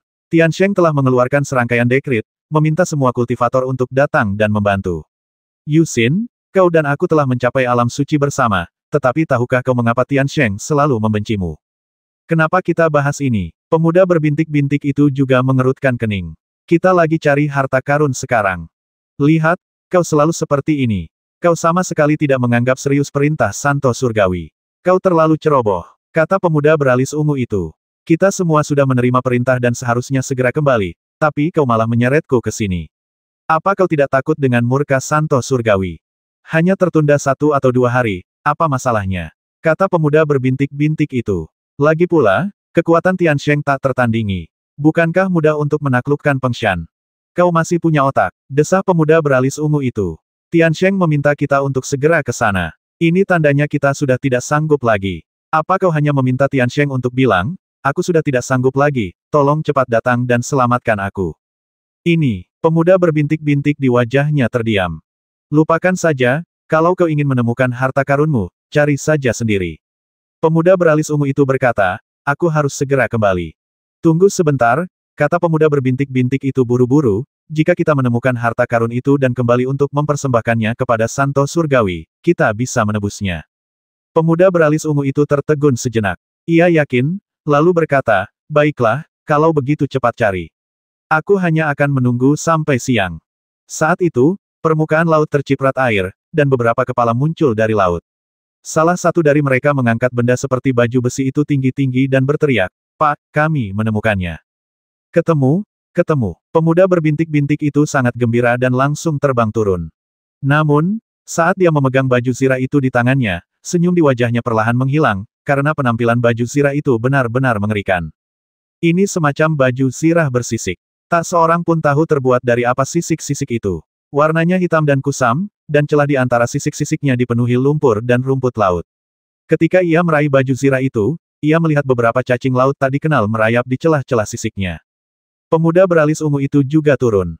Melihat baju zirah yang sangat kotor itu, ekspresinya menjadi sangat aneh. Setelah beberapa saat, ia tak kuasa menahan diri untuk bertanya apakah ini harta tak ternilai yang kau sebutkan. Penampilannya yang buruk masih bisa ditoleransi, tetapi tidak ada fluktuasi kekuatan spiritual pada armornya. Senjata spiritual macam apa ini? Pemuda berbintik-bintik di wajahnya memucat dan menatap burung biru itu dengan penuh kebencian. Burung biru itu tidak mengerti apa yang sedang terjadi dan terus berkicau. Pada saat itu, ia tiba-tiba teringat sesuatu, lalu berteriak kepada orang-orang di bawah bagaimana ini bisa menjadi senjata spiritual. Apa kalian melewatkan sesuatu? Cepat turun dan temukan. Tuan, kami sudah mencari di dasar laut di daerah ini, dan ternyata tidak ada apa-apa. Seseorang di bawah berteriak dengan wajah getir. Apa maksudmu? Turun dan cari. Teriak pemuda berbintik-bintik itu, aku akan membasmi siapapun yang berani muncul dalam 30 tarikan napas. Sekalipun kau mati, kau harus mati di dasar laut. Setelah berkata begitu, pemuda itu mengayunkan baju zirah pang camping di tangannya dan hendak melemparkannya ke arah orang-orang di bawah. Kemudian ia menyadari ada yang tidak beres, tubuhnya menegang, dan perlahan ia menarik tangannya. Kemudian ia mengamati baju zirah itu dari atas ke bawah dengan tatapan tajam. Yusin, kalau kamu keras kepala begini, aku nggak akan peduli lagi sama kamu. Pemuda beralis ungu itu berkata, kamu tinggal dulu. Aku pergi dulu. Yanlong, tunggu sebentar, teriak pemuda berbintik-bintik di wajahnya. Yusin, apa lagi yang kau inginkan? Yanlong sudah mencapai batas kesabarannya dan bertanya dengan nada kesal. Ayo, hunus pedangmu dan basmi aku. Teriak Yusin. Apa yang membuatmu tergila-gila? Kata Yanlong. Aku memintamu untuk memotong baju zirah ini dengan sekuat tenaga. Yusin tampak sangat bersemangat. Yanlong mendesah tak berdaya, lalu tanpa berkata sepatah kata pun, menghunus pedang panjang dari pinggangnya dan menebas baju zirahnya. Meskipun Yanlong tidak mengerahkan seluruh kekuatannya, kekuatan pedangnya terbungkus dalam kesadaran ilahi kemasan. Bahkan baju besi yang dibuat oleh ahli casting pun tidak akan mampu menahan pedang ini dan akan terpotong menjadi dua bagian. Terhuyung, ujung pedang menggores baju zirah, menimbulkan suara dentuman logam yang tajam. Untuk sesaat, ujung pedang meredup, karena kesadaran ilahi yang terkandung dalam tubuh pedang terserap sepenuhnya oleh baju zirah yang kotor. Yanlong terkejut, dan sebelum kekuatan pedangnya habis, tubuhnya secara naluriah telah terdorong mundur lebih dari 10 meter. Yusin menatap baju zirah itu dengan mata terbelalak dan mendapati baju zirah itu hanya tergores sedikit, dan baju zirah itu tidak rusak sama sekali. Lumpur dan rumput laut yang menutupinya hanya terkikis oleh pedang. Hahaha, Yusin tertawa terbahak-bahak sayang. Ini bayi sungguhan. Yanlong mendekat dan mengamati baju zirah itu dengan saksama. Ia segera menyadari keajaibannya, dan raut wajahnya berubah dari muram menjadi cerah. Ternyata benar-benar bisa menahan serangan pikiran ilahi. Yusin begitu gembira hingga ia menarik kegirangan. Aku akan mempersembahkan harta langka ini kepada Tiansheng, dan pil penciptaan kelas atas itu akan menjadi milikku. Hahaha. Tawanya baru saja mereda ketika tiba-tiba berhenti. Sebilah pedang tajam menembus dadanya dan muncul dari punggungnya, menyemburkan hujan darah. Pedang lawan sangat cepat, dan jarak di antara mereka terlalu dekat. Terlebih lagi, ia sama sekali tak berdaya, dan bahkan sebelum ia sempat melepaskan kesadaran ilahi pelindungnya, tubuhnya tertusuk cahaya pedang. Yanlong, kau, Yusin menutupi luka di dadanya dengan satu tangan, sementara tangan lainnya masih mencengkeram baju zirahnya erat-erat. Ia menatap sahabatnya di depannya dengan tak percaya. Yanlong pasti khawatir Yusin akan membalas dari ambang kematian, jadi ia sudah menyimpan pedangnya dan mundur lebih dari 10 meter. Ia menatapnya dan mendesah pelan. Yusin, maafkan aku, tapi seharusnya kau tidak mengingatkanku bahwa hanya ada satu pil keberuntungan kelas atas. Kau, demi pil keberuntungan. Yusin mengerang dan menutup matanya. Tubuhnya gemetar, dan darah mengucur deras dari sudut mulutnya, membasahi pakaiannya dengan cepat. Darah itu kemudian menetes dari pakaiannya ke permukaan laut. Tapi kau bilang, kita tidak bisa maju ke alam suci agung. Orang suci surgawi, tidak akan mengizinkannya. Orang awam bisa melihat lebih jelas, tapi ketika saatnya tiba, aku tak bisa melihat keserakahan itu, jadi aku harus mencobanya. Yanlong menundukkan kepalanya. Yusin, jangan khawatir, aku akan menjaga keluargamu. Yusin tak mampu lagi mempertahankan teknik terbangnya, dan tubuhnya tiba-tiba jatuh seperti batu. Yanlong menggertakkan giginya, menukik ke bawah, dan dengan kilatan cahaya pedang itu menembus tenggorokan Yusin. Detik berikutnya, Yanlong menghunus pedangnya dan menerjang orang-orang yang tertegun di laut. Melihat situasi yang tidak menguntungkan, orang-orang itu berbalik dan ingin menceburkan diri ke laut. Pedang Yanlong sangat cepat, melesat di atas laut bagai capung yang menyapu air, dan dalam sekejap mata, ia membasmi semua pelaut. Terdengar di kejauhan sebuah kapal berusaha mati-matian untuk mengubah arah. Yanlong meraih baju zirahnya, terbang, dan kembali terbang menuju kapal. Dalam sekejap mata, jeritan dan permohonan belas kasihan terdengar dari kapal. Dalam waktu kurang dari 2 tarikan napas, semuanya kembali hening. Sosok naga api melesat keluar dari haluan dan terbang menuju kejauhan. Beberapa jam kemudian, sebuah garis perak muncul dari langit dan melesat menuju tempat ini. Saat garis itu mendekat, sosok Sutang tiba-tiba muncul dari belalang perak yang bermutasi dan melayang di atas laut. Ia mengerutkan kening dan mengamati laut. Suasana hatinya sedang sangat buruk. Dia tidak bisa merasakan aura baju zirah sihir itu karena cahaya sihir, tetapi firasatnya mengatakan bahwa inilah tempat yang dilihatnya ketika dia menerobos ke alam suci agung. Di mana baju zirah sihir itu? Ombak bergulung perlahan, dan tiba-tiba, sesosok mayat tampak bergerak. Mata Sutang segera menyapu, dan sosoknya pun mengikutinya. Kemudian ia mengulurkan tangan dan meraih mayat itu, lalu mengangkatnya dari laut. Orang di depannya belum mati, tetapi napasnya sangat lemah. Ada 2 luka fatal di tubuhnya, 1 di dada dan 1 di leher. Luka-luka itu telah memutih karena terendam air laut. Sutang berhenti sejenak, lalu mengeluarkan buku spiritual itu dan mengangkatnya dengan lembut. Cahaya keemasan yang tak terhitung jumlahnya melayang keluar dari buku spiritual itu, menimpa pria itu dan kemudian meresap ke dalam dagingnya. Itulah kekuatan spiritual paling murni yang diperas dan dimurnikan dari tubuh ibel besar itu. Setelah menyerap kekuatan spiritual itu, alis pria itu berkerut kesakitan, dan kelopak matanya terus bergetar. Di mana baju zirah ajaibnya? Tanya Sutang dengan suara berat.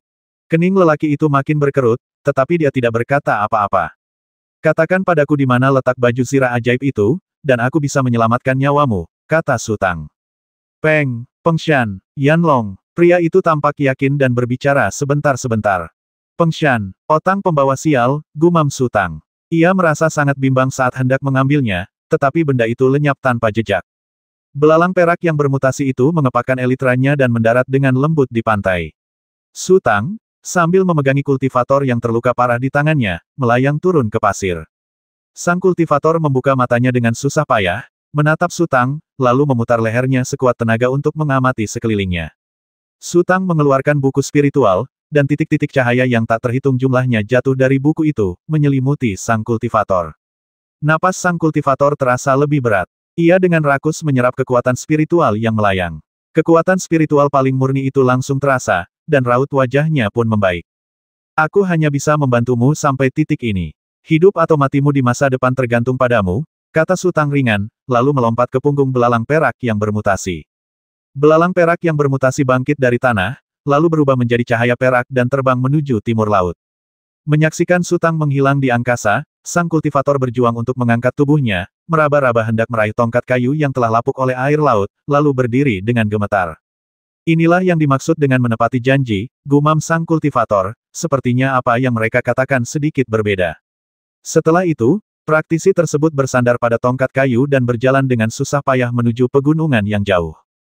Tempat ini tidak jauh dari Pengshan. Dengan bantuan kecepatan belalang perak yang bermutasi, Sutang mencapai wilayah Pengshan dalam waktu kurang dari setengah hari. Demi menghindari masalah, belalang perak mutan telah terbang di atas awan. Ketika garis samar gunung Pengshan muncul di kejauhan di Cakrawala, Sutang memerintahkan belalang perak mutan untuk melayang tinggi di udara. Ia menarik napas panjang dan mengerahkan seluruh kekuatannya untuk mengaktifkan Yuan Po Cahaya Ibel. Boom! Seberkas cahaya melesat ke langit. Cahaya itu terkondensasi dan tidak menyebar. Berputar beberapa kali, lalu melesat ke kejauhan.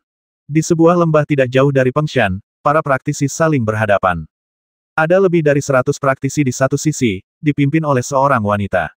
Ia bertubuh tinggi dan mengenakan mantel kulit tipis. Mantel tipis itu berarti ia mengenakan pakaian terlalu sedikit dan terlalu terbuka.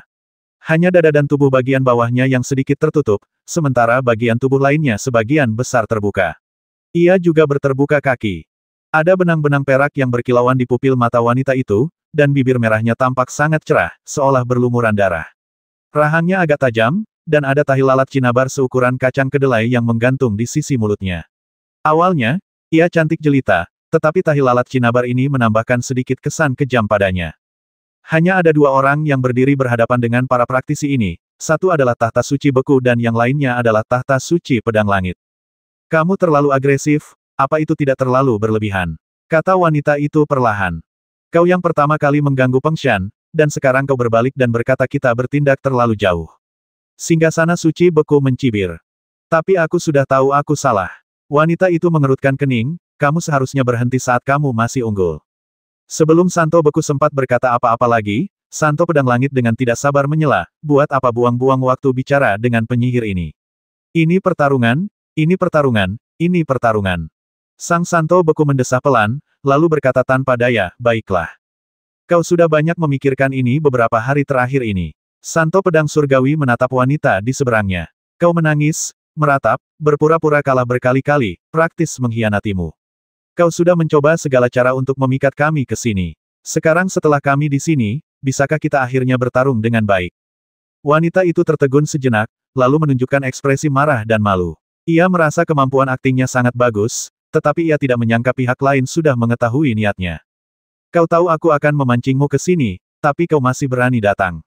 Wanita itu menarik napas panjang dan berkata, kau benar-benar berani. Kami tak bisa menahannya. Kami tak tahan lagi melihat perilaku burukmu. Santo pedang surgawi berkata dingin, kenapa kita tidak biarkan kau berhasil sekali saja dan lihat apa yang kau lakukan. Terlalu sombong. Wanita itu menggelengkan kepala dan mendesah, kami sangat mengenalmu, tapi kau sama sekali tidak mengenal kami. Sejujurnya, akulah orang suci surgawi dari 18 Vena Yanyun. Asal aku bisa memanggil beberapa rekan Venaku dengan santai, apa kau pikir? Memangnya kenapa kalau kau punya 18 meridian? Sang suci pedang surgawi menyela wanita itu dengan kasar kalau kau punya 1 meridian, kami akan melawan 2 meridianmu. Kalau kau punya 100 meridian, kami tetap akan melawan 2 meridianmu. Siapa bilang kami tidak mengerti kalian? Singgasana Santo Beku menyeringai sinis. Meskipun kalian para monster mungkin telah mengembangkan wujud manusia, naluri hewani dalam diri kalian tidak akan pernah berubah. Raja Singa Padang Rumput tidak akan menoleransi siapapun yang menantang otoritasnya. Bahkan darah dagingnya sendiri akan diusir dari kawanan dan dibiarkan berjuang sendiri. 18 garis keturunan. Kedengarannya mengerikan, tetapi kenyataannya, masing-masing dari kalian hanya memiliki paling banyak satu Santo Surgawi. Dan kalian, Santo Surgawi, telah membantai saudara-saudari kalian sendiri, kan?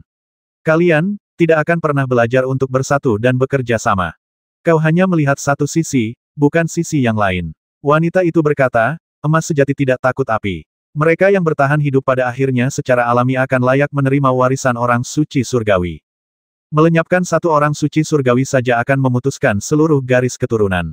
Warisan seperti itu terlalu rapuh. Kata orang suci pedang surgawi, biarkan rekan-rekanmu keluar. Berhentilah bersembunyi secara sembunyi-sembunyi. Kalau begitu, kami tidak akan sopan. Wanita itu memberi isyarat lalu berkata pelan, apa kalian berdua benar-benar tidak berpikir 2 kali tentang lamaranku sebelumnya? Itu tidak perlu, kata Santo Beku. Kau hanya mencoba mengalahkan kami satu per satu. Trik kecil merebus katak dalam air hangat ini tidak akan membodohi kami.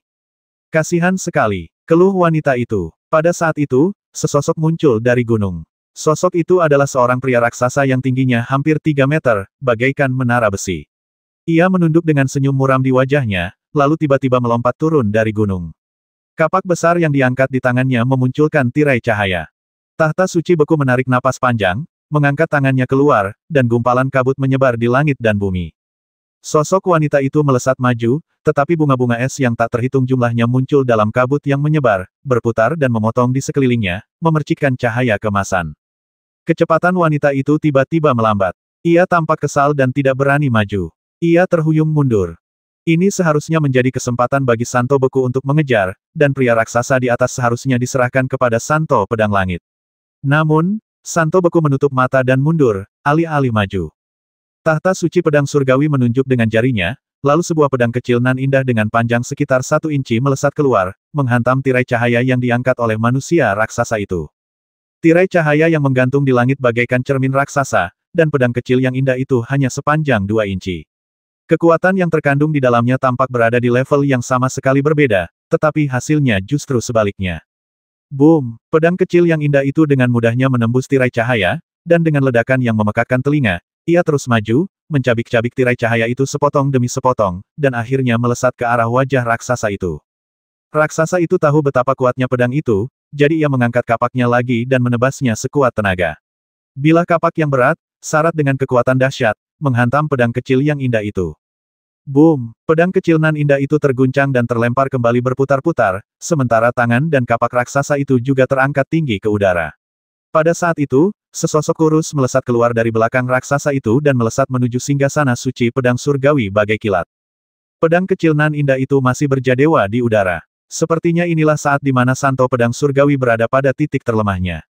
Sosok kurus itu menangkap momen itu dengan sangat baik. Dengan senyum sinis di bibirnya, ia membuka tangannya, dan ujung jarinya sudah mengetuk ke arah tenggorokan Santo Pedang Surgawi. Singgasana suci pedang surgawi mengerutkan kening dan mundur selangkah. Kemudian, beberapa awan kabut melewatinya dan menuju ke sosok kurus itu. Sosok kurus itu mengaktifkan kesadaran ilahi pelindung tubuhnya dan mencoba menerobos kabut, tetapi begitu ia menyentuh kabut, ia mendapati tubuhnya tertutup lapisan es tipis.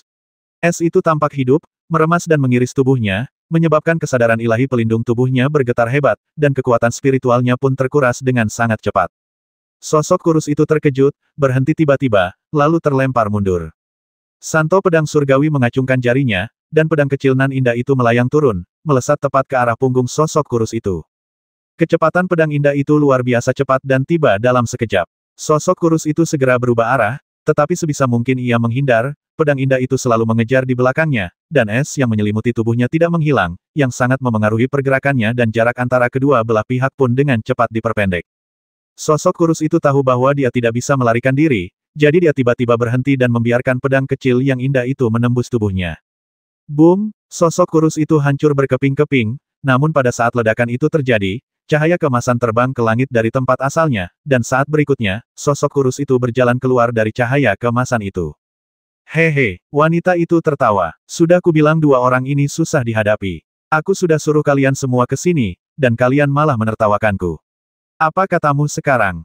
Sosok kurus itu menunjukkan keberadaannya dan menatap singgasana suci pedang surgawi dengan ekspresi tidak yakin. Faktanya, hubungan antara Santo Beku dan Santo Pedang Surgawi selalu baik, dan untuk alasan yang baik. Mereka mempertahankan filosofi yang konsisten, dan teknik spiritual mereka saling melengkapi.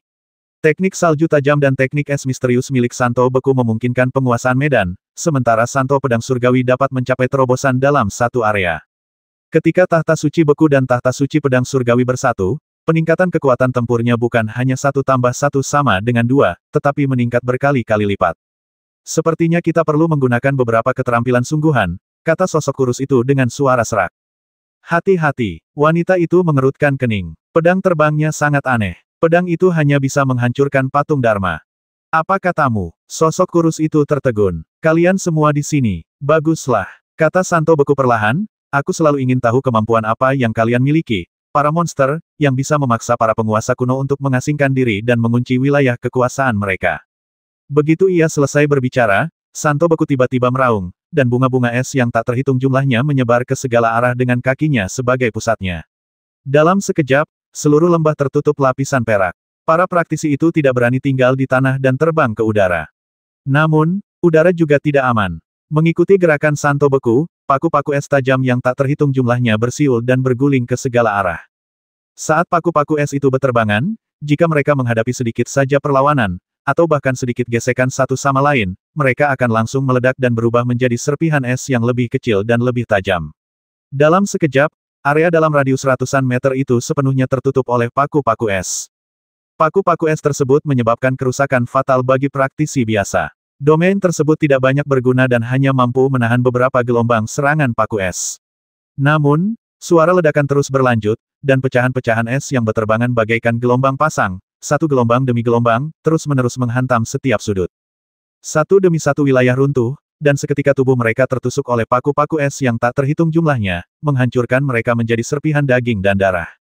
Tepat pada saat tahta Beku melepaskan ledakan es, sosok raksasa dan sosok kurus melepaskan gambaran Dharma mereka secara bersamaan, dan alih-alih mundur, mereka malah maju dan melancarkan serangan tanpa ragu-ragu. Meskipun rekan-rekan mereka baru saja mengingatkan mereka bahwa pedang kecil dari singgasana suci pedang surgawi dapat menjadi ancaman besar bagi citra Dharma, bagaimanapun juga citra Dharma adalah metode bertarung mereka yang paling ampuh. Tanpa melepaskan citra Dharma, mereka tidak dapat membayangkan bagaimana mereka dapat melawan ledakan es yang dahsyat ini. Tahta suci Beku masih meraung, dan lingkaran bunga es terus bergulir ke segala arah. Sirkulasi pembuluh darah spiritual mencapai puncaknya dalam sekejap, karena ia tahu bahwa hidup dan mati Fengshan bergantung pada hari ini. Meskipun singgasana suci Beku dan singgasana suci pedang langit tidak seberuntung Sutang, mereka jauh lebih unggul dalam satu hal, mereka telah memperoleh warisan yang lengkap. Setelah setiap kemajuan, mereka tahu dengan jelas arah mana yang harus mereka tuju selanjutnya, bagaimana menjadi lebih kuat, dan bagaimana memaksimalkan daya mematikan mereka. Merekam pengalaman, pelajaran, wawasan, dan meneruskannya ke generasi mendatang mungkin merupakan hal yang paling luar biasa tentang manusia. Kebijaksanaan seseorang mungkin terbatas, tetapi setelah ditambah oleh generasi-generasi, warisan tersebut menjadi harta yang tak ternilai. Fengshan awalnya memiliki 7 tahta suci, yaitu Tianyan, Yikong, Wuguang, Fajra, Tianjian, Bingfeng, dan Fengying. Rahasia spiritual mereka diwariskan dari generasi ke generasi sejak berdirinya Fengshan. Namun, tahta suci Fengying dihancurkan oleh Helan Kongxiang, dan semua muridnya terbasmi atau terluka, sehingga warisan tersebut pun musnah. Namun, sejak saat itu, beberapa aturan Fengshan telah berubah. Misalnya, tahta suci Fajra mengusir sebagian besar muridnya dari Fengshan dan meminta mereka untuk pergi dan berkembang sendiri. Ku Baobao adalah salah satunya. Namanya berarti mekar dan menyebar. Bahkan jika sosok seperti Helan Kongxiang muncul di masa depan dan sayangnya menjadi musuhnya, lalu berakhir dengan aib dan kematian, warisannya tetap akan terpelihara. Boom! Citra Dharma yang dilepaskan oleh pria besar itu adalah seekor beruang raksasa dengan tinggi lebih dari 100 meter. Namun, meskipun memiliki kekuatan yang tak tertandingi, ia juga terpengaruh oleh ledakan es. Setiap langkah yang diambilnya terasa sangat berat. Citra Dharma yang dilepaskan oleh sosok kurus itu adalah seekor keraroh. Keraroh itu hanya sekitar 30 atau 40 meter panjangnya, tetapi tubuhnya tampak sangat lincah. Ia bergerak ke kiri dan ke kanan, berjuang keras menembus ledakan es. Tiba-tiba, seberkas cahaya kecil keluar dari ledakan es dan mengenai dada beruang raksasa itu. Pedang kecil nan indah itu, yang panjangnya hanya beberapa inci, sangat kecil dibandingkan dengan beruang raksasa yang tingginya lebih dari 100 meter. Namun, ukuran tubuhnya tidak dapat menentukan kekuatannya. Saat pedang indah itu mengenai beruang raksasa, bayangan beruang raksasa itu tiba-tiba berubah bentuk, lalu mengeluarkan suara lolongan yang memekakkan telinga. Kera roh itu telah mendekati tahta suci beku. Semakin dekat ia ke tahta suci beku, semakin sering ledakan es terjadi. Pada saat ini, kera roh itu akhirnya mengerti mengapa rekan-rekannya meminta bantuan.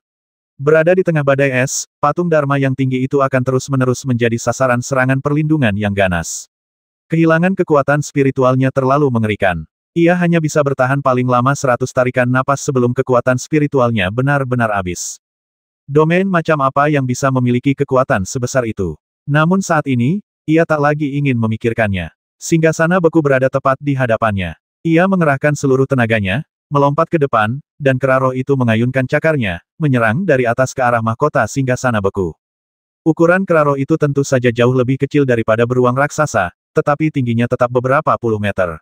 Jika terkena, tahta suci beku kemungkinan besar akan rusak parah. Namun, tahta suci beku tampaknya telah mengerahkan seluruh energinya untuk melepaskan ledakan es. Ia tidak menghindar atau menghindar, membiarkan cakar kera roh menutupinya. Boom! Tahta suci beku tiba-tiba menjadi jauh lebih pendek, dengan sebagian besar tubuhnya terbenam jauh ke dalam tanah. Namun, lapisan es tebal muncul di sekitar tahta suci beku di suatu titik, membungkusnya seperti kulit telur. Singgasana suci beku di dalam cangkang es masih bisa bergerak. Ia menatap sosok kurus itu dengan senyum sinis di wajahnya. Pria kurus itu tertegun sejenak, lalu menerkamnya lagi. Kera roh itu kembali merentangkan cakarnya dan menghancurkan cangkang es itu. Boom! Cangkang es bundar itu benar-benar terbenam ke dalam tanah.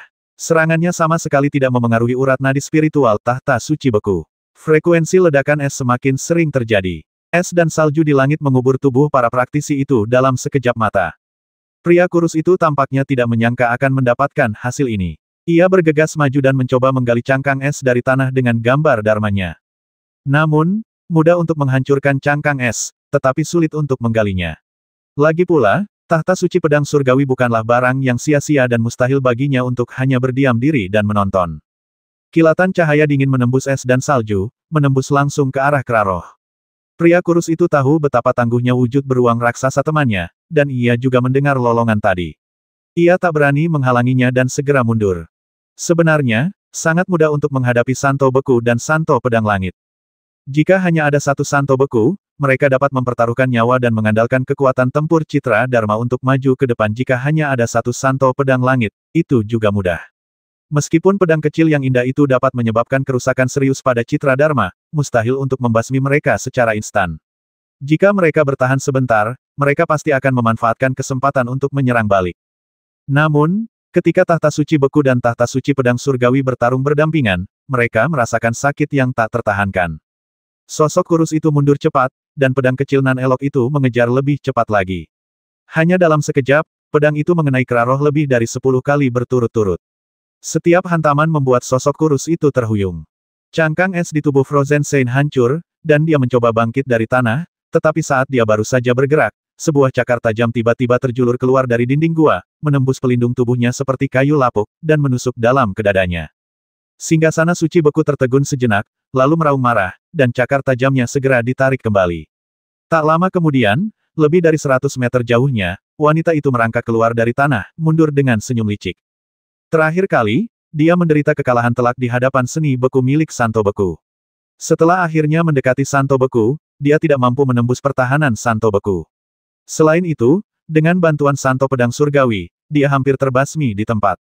Namun, pada saat yang paling berbahaya, dia tidak menggunakan instingnya, hanya menunggu saat ini untuk membalas dendam. Sekitar 10 mil jauhnya dari lembah, seorang pemuda dengan alis ungu panjang menarik kendali dan menatap ke kejauhan dengan curiga. Ternyata terjadi fluktuasi kekuatan spiritual yang terus-menerus dan dahsyat, dan jelas terlihat bahwa pertempuran sengit sedang terjadi. Ia ragu sejenak dan memacu kudanya untuk berlari kencang ke arah asal fluktuasi kekuatan spiritual tersebut. Kuda itu berbeda dari kuda biasa. Ia memiliki sepasang sayap berdaging di bawah tulang rusuknya. Saat berlari, sayapnya akan melebar ke kiri dan ke kanan, seperti bebek. Namun, kecepatannya luar biasa. Ia bisa berlari lebih dari 1000 meter hanya dalam beberapa tarikan napas. Semakin dekat mereka ke lokasi fluktuasi kekuatan spiritual yang mekar, pemuda beralis ungu panjang itu merasa sedikit gelisah. Orang suci surgawi di klan itu memiliki temperamen yang sangat aneh dan mudah berubah pikiran. Sekalipun ia menemukan harta karun langka, ia mungkin tidak akan bisa mendapatkan pengampunan setelah kembali. Tapi kemana dia bisa pergi? Pemuda dengan alis ungu itu berhenti sejenak, lalu mulai lagi, memacu kudanya agar berlari kencang ke depan. Tepat saat ia hendak mengendalikan kudanya, fluktuasi energi spiritual yang dahsyat tiba-tiba datang dari langit. Ia menoleh dan melihat ke kejauhan, lalu melihat seutas benang perak terbang ke arahnya, diiringi suara angin dan guntur. Ia ingin mempercepat lajunya, tetapi ketika menyadari kecepatan garis perak itu, ia langsung menyerah dan berdiri diam. Itu adalah berkah tersembunyi, dan jika itu adalah bencana, itu tak terelakkan. Ia memutuskan untuk menunggu dan melihat apa yang terjadi. Sesaat kemudian, belalang perak yang bermutasi itu menukik turun dan melintas di depan kepala kuda, membuat kuda itu ketakutan hingga meringkik terus-menerus. Saat pemuda beralis ungu itu akhirnya berhasil mengendalikan kudanya, Su Tang sudah jatuh dari udara. Tatapannya beralih ke tangan pemuda di seberangnya. Pemuda itu sedang memegang sebuah bungkusan. Merasakan aura di dalamnya, Su Tang menarik napas panjang lalu mengulurkan tangannya berikan aku baju sirah ajaib itu. Maksudmu, ini? Pemuda beralis ungu itu mengangkat bungkusan itu, lalu tersenyum dan melemparkannya ke Su Tang. Su Tang mengambil bungkusan itu, ia sedikit terkejut, melirik ke arah orang di sebelahnya, lalu perlahan membuka bungkusan itu. Benar saja, ia melihat baju zirah ajaib di dalamnya. Su Tang mengulurkan tangannya dan mengambil baju zirah ajaib itu. Seolah menanggapi panggilan Su Tang, baju zirah ajaib itu tiba-tiba memancarkan cahaya terang dan melesat ke langit. Pemuda beralis ungu itu tampak sangat terkejut, karena ketika baju zirah ajaib itu berada di tangannya, tidak ada fluktuasi kekuatan spiritual sama sekali. Apa yang terjadi? Su Tang tersenyum puas. Untungnya, perjalanan itu tidak sia-sia. Seperti kata pepatah, pedang dianugerahkan kepada pahlawan. Apakah ini baju zirah ajaib? Pemuda beralis ungu itu tertawa bangga. Sepertinya baju zirah ajaib ini memang ditakdirkan untukmu. Su Tang melirik pemuda itu lagi dan bertanya, apa yang terjadi di sana? Saya tidak sepenuhnya yakin, kata pemuda beralis ungu itu. Tapi setahu saya, para orang suci surgawi kita telah berusaha memancing tahta suci beku dan tahta suci pedang surgawi keluar dari Fengshan. Saya rasa, mereka berhasil. Pedang surgawi. Su Tang terdiam. Pihak lain begitu kooperatif, menyerahkan baju zirah ajaib tanpa ragu, dan menjawab setiap pertanyaan. Niat membasminya menjadi agak acuh tak acuh. Kau seorang kultivator dari alam manusia, kan? Tanya pemuda beralis ungu itu sambil tersenyum, kalau kau tidak pergi sekarang, aku khawatir tahta suci beku dan tahta suci pedang surgawi akan berada dalam bahaya. Kamu cukup menarik. Su Tang tidak bisa menahan tawa. Di lembah, situasi pertempuran semakin tidak menguntungkan sejak tahta suci beku mengalami serangan mendadak. Meskipun luka kecil ini tidak dapat langsung menghancurkan tahta suci beku dengan fisik seorang santo agung, kekuatan ledakan es telah berkurang secara signifikan, sementara serangan tiga santo surgawi di pihak lawan terus meningkat. Namun, baik singgasana suci beku maupun singgasana suci pedang langit sama sekali tidak menunjukkan rasa takut. Mereka menganggap pertempuran ini sebagai pertempuran terakhir mereka.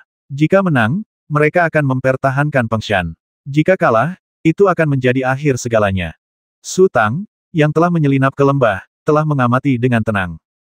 Klan Ibel adalah musuhnya, dan singgasana suci beku serta singgasana suci pedang langit juga merupakan lawannya. Awalnya, Su Tang ingin duduk di gunung dan menyaksikan pertarungan antara kedua harimau tersebut.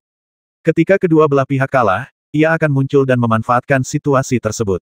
Namun, seiring memburuknya situasi perang, Su Tang menyadari bahwa kekalahan tahta suci beku dan tahta suci pedang surgawi sudah diambang kehancuran.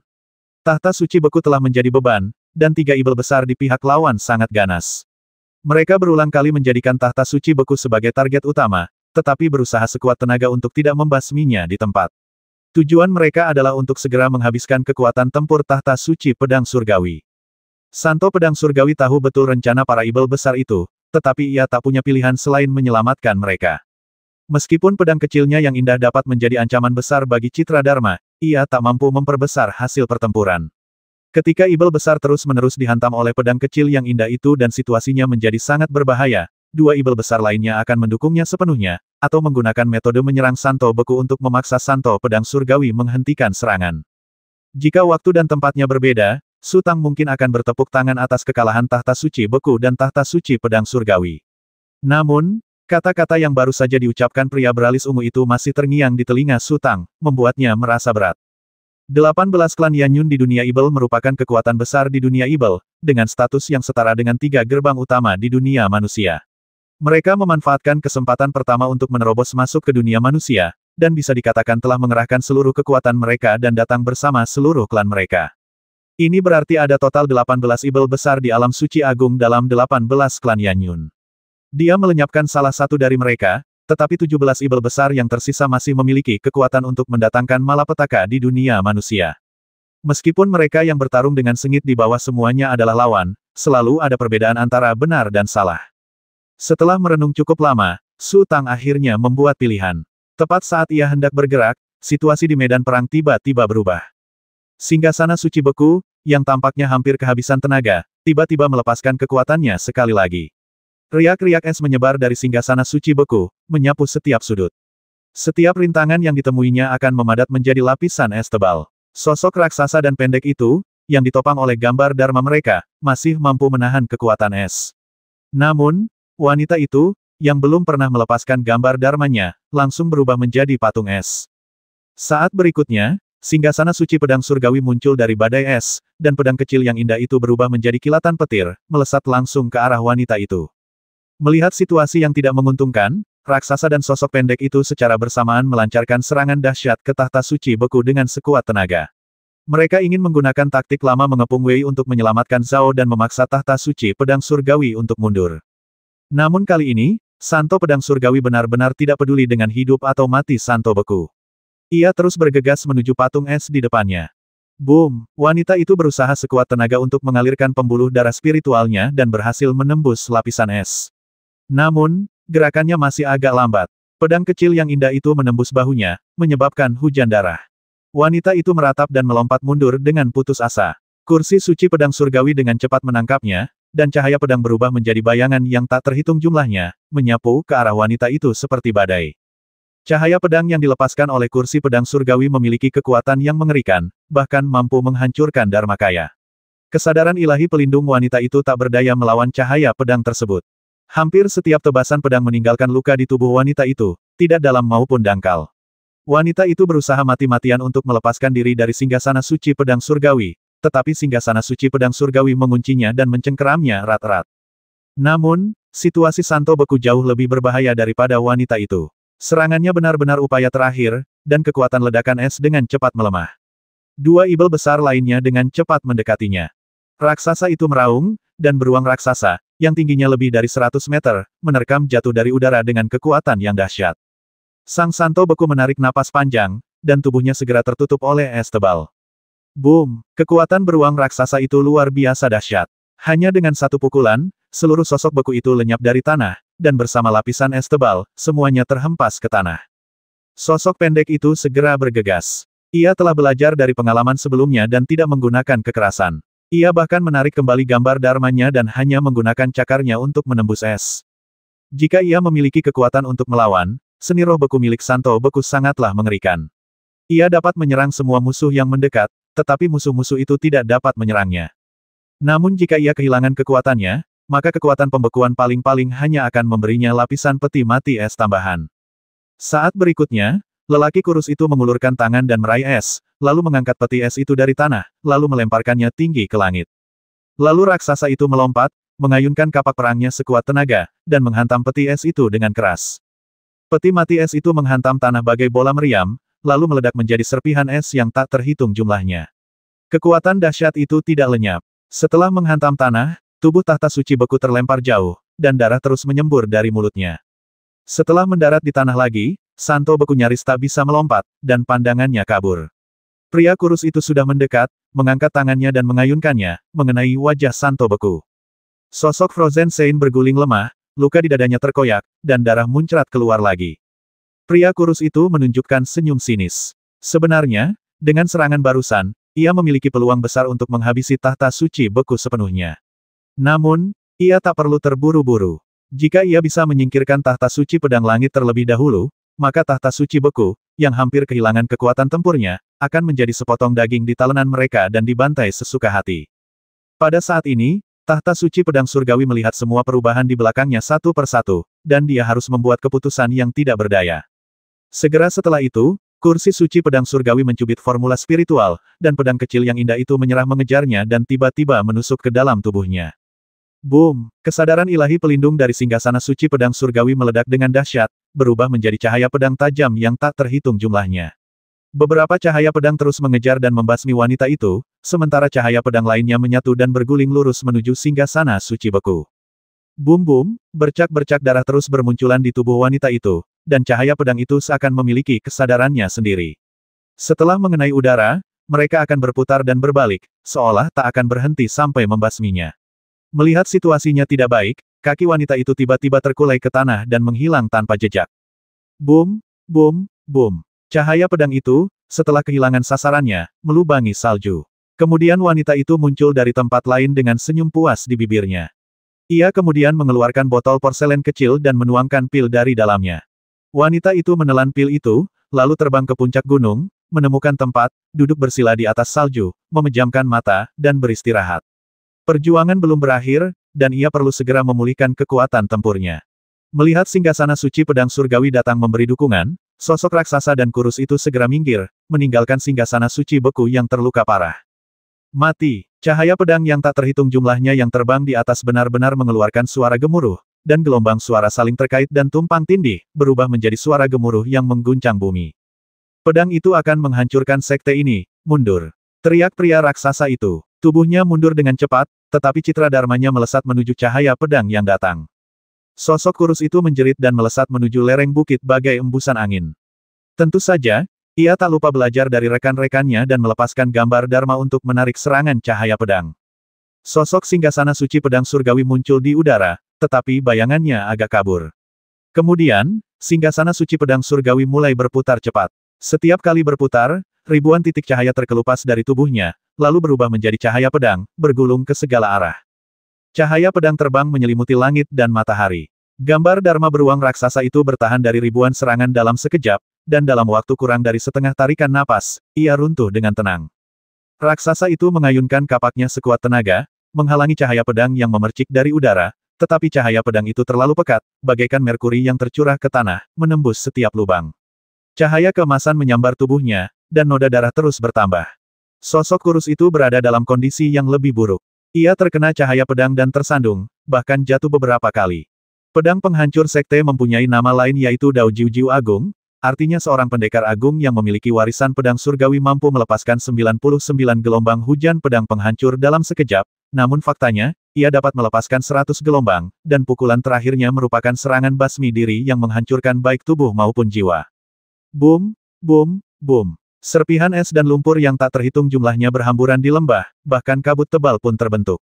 Beberapa budak yang beruntung selamat dari ledakan es tahta suci beku mengira mereka telah lolos, tetapi mereka dihujani hujan pedang dan langsung berubah menjadi darah dan daging yang berceceran. Di puncak gunung, wanita itu membuka matanya dan tersenyum puas sekali lagi, bergumam, tanpa pedang pembasmi sekte, apalagi yang tersisa. Perhatian wanita itu sepenuhnya terpusat pada lembah, dan dia tidak menyadari bahwa ada sosok yang perlahan mendekatinya.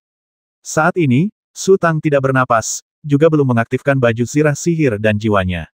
Tentu saja, tidak ada fluktuasi kekuatan spiritual. Bahkan detak jantungnya sangat lambat, seperti ular berbisa yang baru saja mengakhiri hibernasi dan siap memburu mangsanya. Ledakan keras yang terus-menerus datang dari lembah menyelimuti segalanya. Tepat ketika wanita itu berdiri dengan penuh kemenangan, Su Tang berada kurang dari 2 meter darinya. Su Tang tiba-tiba berhenti, matanya diam-diam menatap salju, agar tidak membuat lawan bicaranya waspada. Ia mengerahkan seluruh tenaganya, menunggu saat ledakan. Hehehe, wanita itu tertawa, mengalirkan pembuluh darah spiritualnya, dan melayang ke udara. Pada saat yang sama, Su Tang mengaktifkan pedang ajaib Yuan Po, dan cahaya pedang menembus punggung wanita itu seperti kilat. Saat Su Tang menghunus pedangnya, wanita itu sudah merasakan fluktuasi kekuatan spiritual yang datang dari belakang. Ia ketakutan dan segera mengaktifkan pikiran spiritual pelindung tubuhnya. Namun, ketika yang kuat bertarung, yang mereka perjuangkan adalah momen ini. Ketika wanita itu merasakan fluktuasi kekuatan spiritual yang dilepaskan Su Tang, cahaya pedang Su Tang telah mendekati punggung wanita itu. Begitu pikiran spiritual pelindung tubuhnya diaktifkan, cahaya pedang menembus tulang belakang dan kemudian keluar dari dada. Tubuh wanita itu tiba-tiba menjadi kaku, dan bayangan serigala raksasa itu mengembang dengan cepat, lalu runtuh lebih cepat lagi.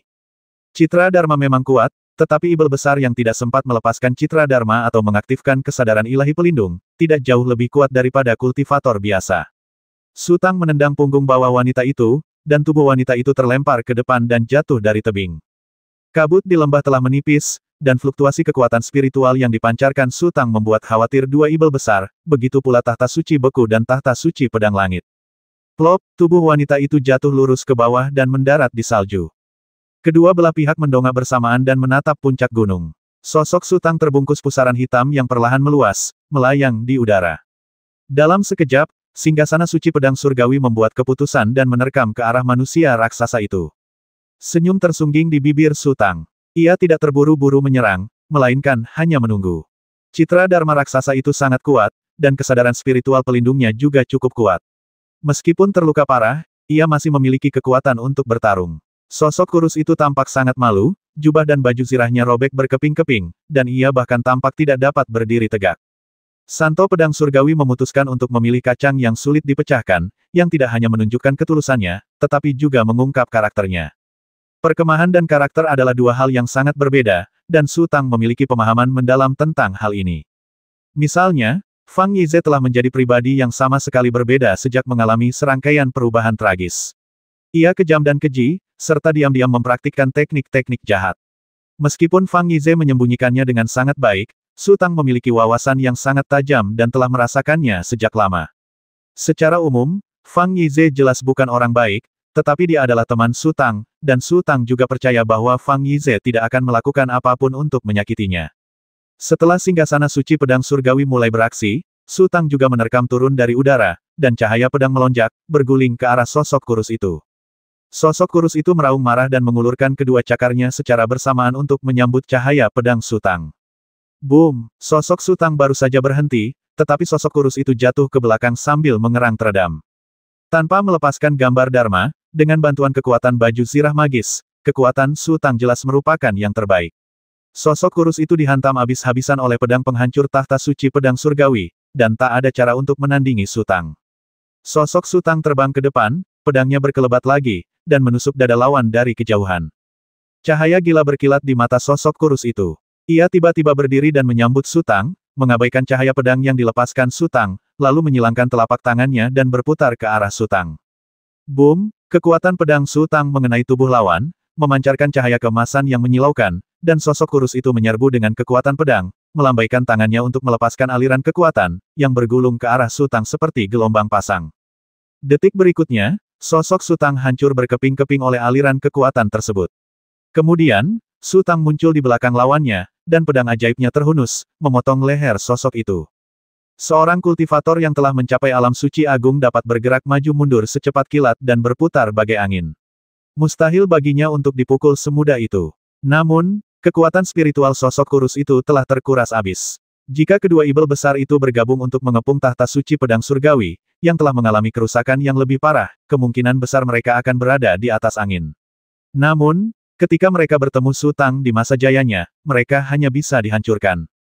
Boom! Kesadaran pelindung sosok kurus itu bergetar hebat, lalu dia terlempar seperti sedotan tak berdaya, sejauh lebih dari 100 meter, dan menghantam lumpur dan pasir, dengan sebagian besar tubuhnya tertanam dalam di dalamnya. Su Tang melompat dan mendekat bagai kilat, dan pedangnya kembali berkilat. Saat sosok kurus itu melompat, cahaya pedang Su Tang telah menebas dari langit. Ia meratap, menyilangkan tangan, dan mengangkatnya ke depan, lalu tirai cahaya menyelimuti sosoknya. Dia tidak lagi mampu melepaskan citra dharmanya dan hanya bisa menggunakan domainnya untuk meningkatkan kemampuan bertahannya. Boom! Tirai cahaya itu terkoyak seperti selembar kertas, lalu cahaya pedang jatuh di dahinya.